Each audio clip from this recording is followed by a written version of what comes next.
한 주간 지역에서 가장 주목받은 뉴스와 여론을 소개해드리는 이슈 브리핑 시간입니다.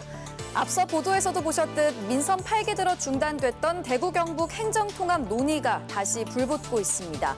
이에 지역 언론 등에서 다양한 반응이 쏟아졌는데요. 먼저 대구일보는 사설을 통해서 환영의 뜻을 밝혔습니다. 지방 소멸에 직면한 대구 경북이 통합하게 되면 상호 상생을 기대할 수 있다는 겁니다.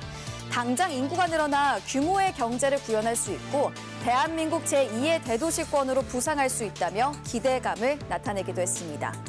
영남일보는 경북도청 이전의 명분을 고려해서 행정통합을 추진해야 한다는 비교적 신중한 입장을 전했습니다. 도청 신도시 추진 당시에도 대구 경북 통합의 주장이 있었지만 당시에는 이전 요구가 더 커서 옮겨간 거라고 밝혔습니다.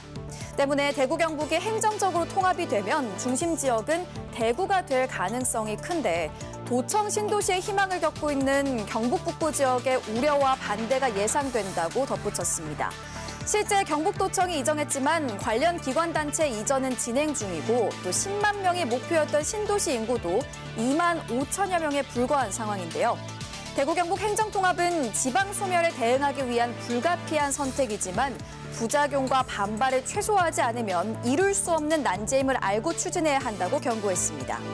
세계일보는 우려를 나타냈습니다. 행정통합으로 인한 지역 간 갈등 비용이 더 클 수도 있는데도 당초 통합에 부정적이던 홍 시장이 구체성 없이 장밋빛 전망만 내놨다는 건데요.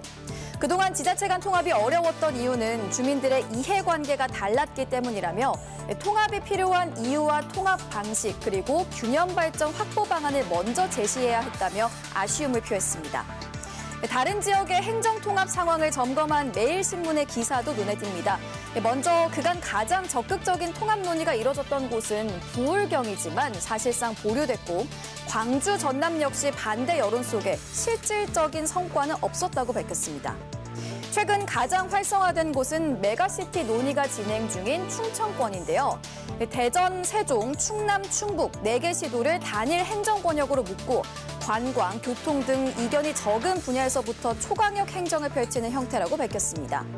이런 가운데 새로운 국면에 접어든 대구 경북 행정통합의 논의가 이번엔 구체적인 성과를 낼 수 있을지 전국의 시선이 쏠리고 있습니다. 대구시가 내년도 신규 공무원 임용시험부터 응시자 거주 요건을 폐지합니다.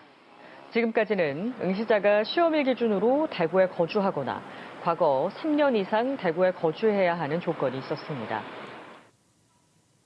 다음 소식입니다.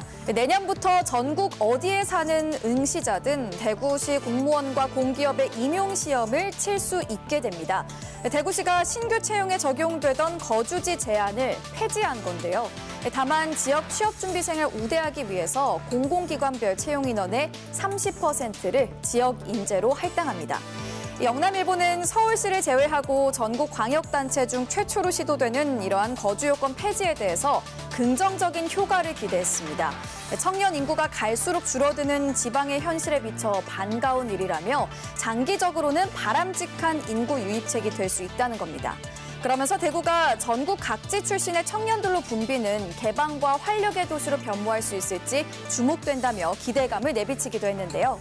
향후 다른 지역 출신 청년들이 대구에 뿌리를 내릴 수 있도록 배려하고 대구시가 다양한 양질의 일자리 창출에도 최선을 다해야 한다고 당부했습니다.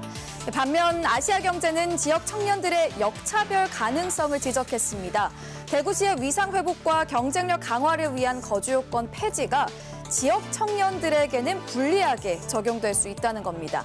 수도권 청년들이 합격 점수가 비교적 낮은 대구시에 응시할 경우 지역 청년들의 거센 반발이 예상된다고도 밝혔습니다. 전국 자치단체 최초로 시도되는 대구시의 거주 요건 폐지가 어떤 변화의 바람을 불러올지 지켜봐야겠습니다. 지금까지 이슈 브리핑이었습니다.